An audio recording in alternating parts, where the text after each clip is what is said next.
ओम शांति। 23 सितंबर 2022 के ईश्वरीय महावाक्य। पहले एक नजर मुरली के मुख्य पॉइंट पर।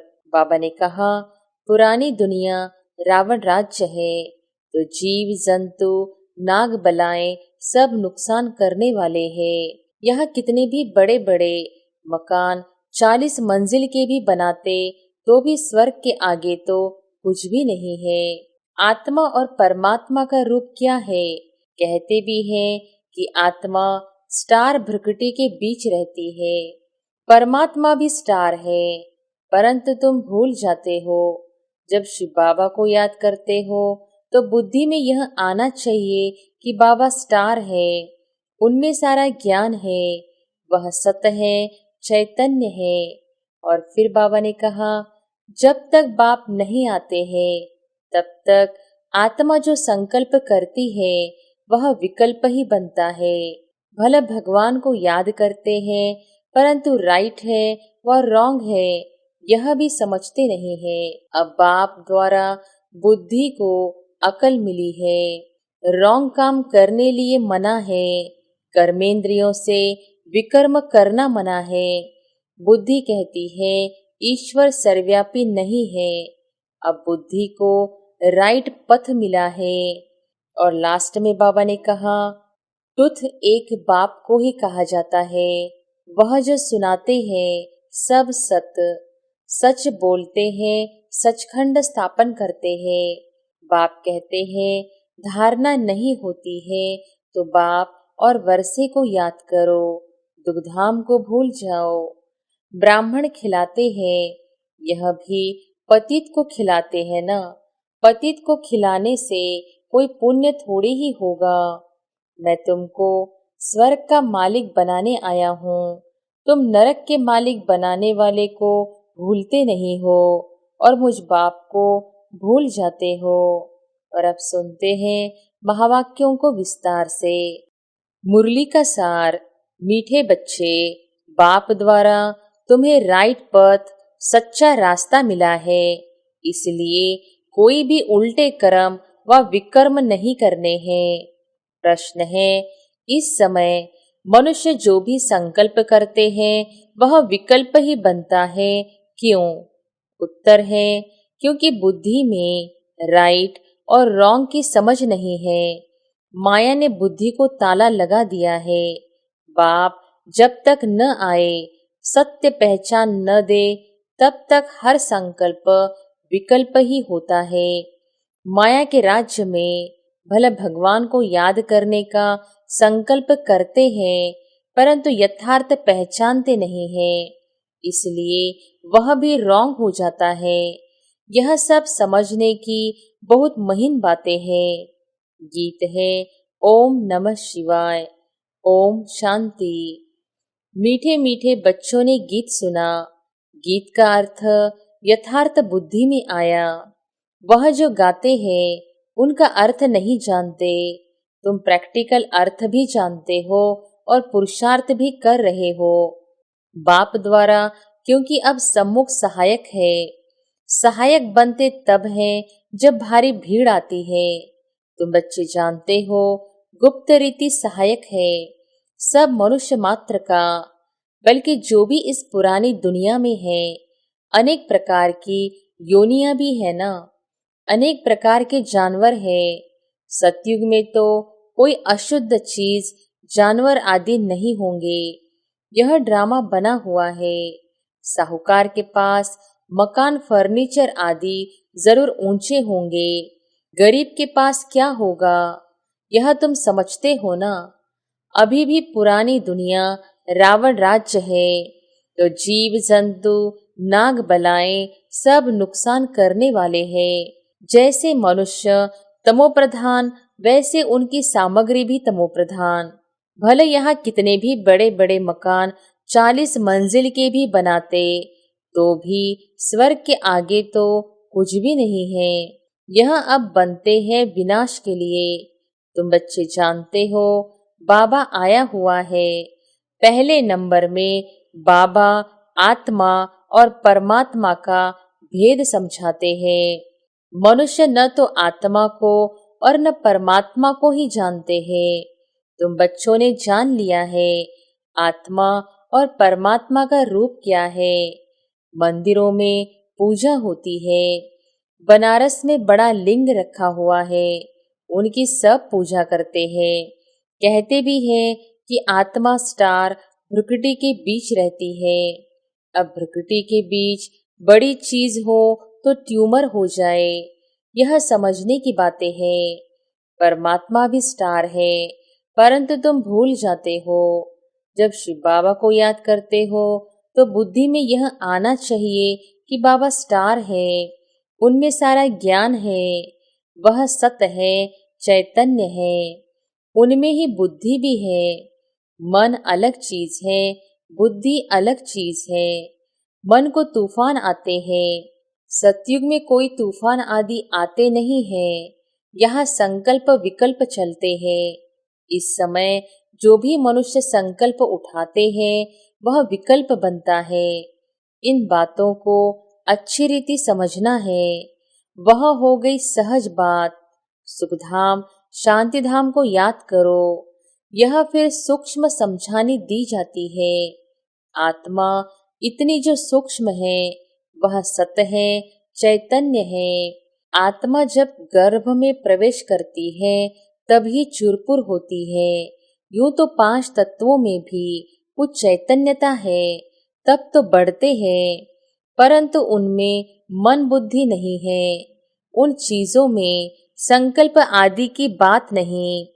गर्भ में पिंड बढ़ता है, जैसे झाड़ बढ़ता है वैसे पिंड बढ़ता है, परंतु उनमें ज्ञान नहीं। ज्ञान भक्ति मनुष्यों के लिए है। भक्ति आत्मा करती है और ज्ञान भी आत्मा लेती है। आत्मा में ही मन बुद्धि है। पहले मन में अच्छा व बुरा संकल्प आता है, फिर बुद्धि सोचती है करूं व नहीं करूं। जब तक बाप नहीं आते हैं तब तक आत्मा जो संकल्प करती है वह विकल्प ही बनता है। भला भगवान को याद करते हैं, परंतु राइट है व रॉन्ग है यह भी समझते नहीं है। ब्रह्म तो भगवान है नहीं। मनुष्य को संकल्प उठता है कि भगवान को याद करे। बुद्धि कहती है यह राइट है, परंतु बुद्धि का ताला बंद है, क्योंकि माया का राज्य है।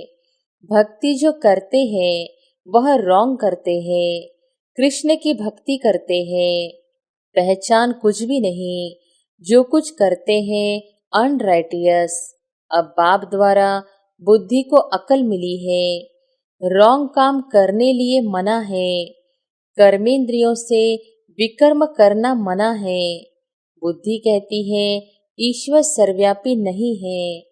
अब बुद्धि को राइट पथ मिला है। तुमको हर बात की सही समझ मिली है।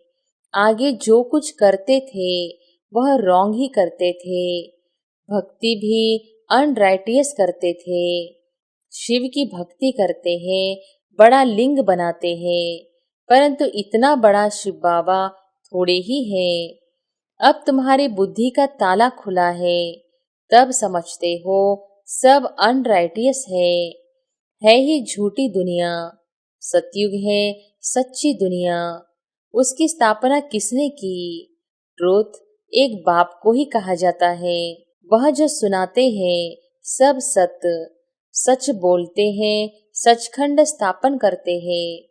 यह डिटेल की बड़ी महीन बातें हैं, कोई भी यह समझ न सके। बहुत महीनता में जाना पड़ता है। बाप कहते हैं धारणा नहीं होती है तो बाप और वर्षे को याद करो, दुखधाम को भूल जाओ। मनुष्य नया मकान बनाते हैं तो बुद्धियोग पुराने मकान से निकल नए में लग जाता है। समझते हैं कि पुराना तो खत्म हो ही जाएगा। यह फिर है बेहद की बात। देह सहित जो कुछ है सब छोड़ना है। यह देह भी तो वापस नहीं जानी है। आत्मा को ही बाप के पास वापस जाना है। बाप कहते हैं मुझे याद करो, मैं जो हूँ जैसा हूँ, तुम्हारी आत्मा में भी कैसे पाठ भरा हुआ है। 84 जन्मों का पाठ कितनी छोटी सी आत्मा में भरा हुआ है। 84 लाख जन्मों का पाठ तो इम्पॉसिबल हो जाए। अभी तुम्हारी बुद्धि का ताला बाप ने खोला है तो समझते हो वह सब रॉन्ग है।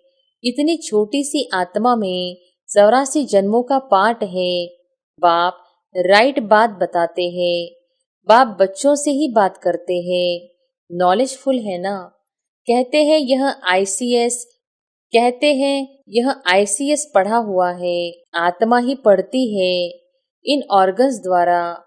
भला बहुत धनवान बड़ा आदमी बनते हैं फिर भी रोगी बीमार तो होते हैं ना। ऐसे नहीं कि बड़े आदमियों की आयु भी बड़ी होती है। बड़े आदमी जितना पाप करते हैं उतना गरीब नहीं करते हैं। इस दुनिया में तो पाप ही पाप होते हैं। यह है ही पाप आत्माओं की दुनिया। हर बात में पाप ही करते हैं। ब्राह्मण खिलाते हैं, यह भी पतित को खिलाते हैं ना। पतित को खिलाने से कोई पुण्य थोड़ी ही होगा। अभी तुम रियलिटी में पावन बनते हो। सन्यासी भला पावन बनते हैं परंतु वह कोई पावन दुनिया में तो जाने वाले नहीं है। फिर भी पुनर्जन्म तो पतित दुनिया में ही लेंगे। तुम थोड़ी ही पतित दुनिया में जन्म लेंगे। वह समझते हैं कि दुनिया की आयु अजून बहुत बड़ी है। जब तक विनाश हो तब तक पुनर्जन्म तो लेना ही पड़े ना। छूट नहीं सकते। तुम्हारा यह अंतिम जन्म है। तुम जानते हो कि हम पवित्र दुनिया में जाने वाले हैं। बाप बैठ समझाते हैं, बच्चे तुम पवित्र प्रवृत्ति मार्ग में थे तो देवता थे, फिर इतने पुनर्जन्म लेते आए हो। तुम अपने पुनर्जन्म को नहीं जानते हो। यह कोई एक को थोड़ी ही पढ़ाया जाता है, अनेक पढ़ते हैं। बाप ब्राह्मण बच्चों से ही बात करते हैं। शूद्र इन बातों को समझेंगे नहीं। पहले 7 रोज समझाकर ब्राह्मण बनाओ। जो समझे हम शिववंशी ब्रह्मा कुमार कुमारी है। इस पढ़ाई से तुम नई दुनिया के मालिक बनते हो। यह है ब्रह्मा मुख वंशावली। प्रजापिता ब्रह्मा के सब बच्चे हैं। उनको ग्रेट ग्रेट ग्रैंडफादर कहा जाता है। ब्रह्मा को हमेशा बड़ा बूढ़ा दिखाते हैं जैसे क्राइस्ट है। क्रिश्चियन लोग पुनर्जन्म तो लेते आते हैं, ग्रेट ग्रेट ग्रैंड क्राइस्ट, परंतु वह शिव बाबा तो निराकार है। उनको सिर्फ फादर कहेंगे। वह है ही निराकार। उनको गॉड फादर कहते हैं। उनका कोई फादर नहीं, गुरु भी नहीं, क्योंकि वह सदगुरु है। तब भी गुरु लोग कौन है? वह जिस्मानी यात्रा करते हैं, हम रूहानी यात्रा करते हैं। यहाँ कोई मरते हैं कहेंगे स्वर्ग पधारा, तो यह झूठ बोला ना। आते तो फिर भी यहाँ ही है। कोई कहते फलाना ज्योति ज्योत समाया। अच्छा, बड़े बड़े साधु संत मर जाते हैं। अगर वह ज्योति ज्योत जाकर समाया फिर उनकी बरसी क्यों मनाते हो? ज्योति में समाया वह तो बड़ा अच्छा हुआ, फिर बरसी मनाना, उनको खिलाना पिलाना, यह तो फिर झूठा हुआ ना। वैकुंठ वासी हो गया फिर उनको नरक का भोजन खिलाते हो। इसको कहा जाता है अनराइटियस। जो कुछ करते हैं उल्टा ही करते हैं। मनुष्यों की बुद्धि को बिल्कुल ताला लगा हुआ है। बाप कहते हैं मैं आकर ताला खोलता हूँ, माया ताला लगा देती है। कहते हैं ईश्वर सर्वव्यापी है। समझते हैं यह ज्ञान परंपरा से चला आता है। इन विचारों को कुछ भी पता नहीं है। ज्ञान और भक्ति, ब्रह्मा का दिन और ब्रह्मा की रात दोनों इक्वल होता है ना। फिर सतयुग दिन की इतनी बड़ी आयु और रात को इतना छोटा क्यों कर दिया है? ब्रह्मा का दिन और ब्रह्मा की रात दोनों इक्वल होने चाहिए ना। यह बेहद की बात है। बाप आकर सब बातें समझाते हैं। बाप को ही ज्ञान रत्नों का सागर कहा जाता है। एक एक रत्न की वैल्यू लाखों रुपया है। बाप बच्चों को समझाते हैं, कल की बात है, तुमको समझाकर राज्य भाग्य देकर गया था, तुमने राज्य किया, अब गवा दिया है। कल तुमको राजाई थी, आज है नहीं, फिर लो। आज और कल की बात है। भारत कल स्वर्ग था। भारत में ही शिव जयंती मनाते हैं। जरूर शिव बाबा आया होगा, अब फिर से आया है, तुमको राज्य भाग्य दे रहे हैं। अब तुम कौड़ी से हीरे जैसा बने हो। तुम एक्ट्रेस ने बेहद के ड्रामा के आदि मध्य अंत को जाना है, अर्थात त्रिकालदर्शी बने हो। बाप कहते हैं कि मीठे मीठे बच्चे, मुझ बाप को याद करो, भूलो नहीं। मैं तुमको स्वर्ग का मालिक बनाने आया हूँ। तुम नरक के मालिक बनाने वालों को भूलते नहीं हो और मुझ बाप को भूल जाते हो। माया जरूर भुलाएगी, परंतु तुम कोशिश करो याद में रहने की। आत्मा को बाप ज्ञान देते हैं। आत्मा का काम है बाप से वर्षा लेना, देह अभिमान छोड़ना है। तुम बच्चों को पुरुषार्थ कराने वाला एक बाप है। यह पाठशाला है, इसमें दर्शन करने की बात नहीं रहती।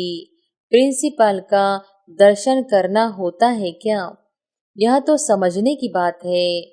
यह राज्यों की पाठशाला है, आकर समझो।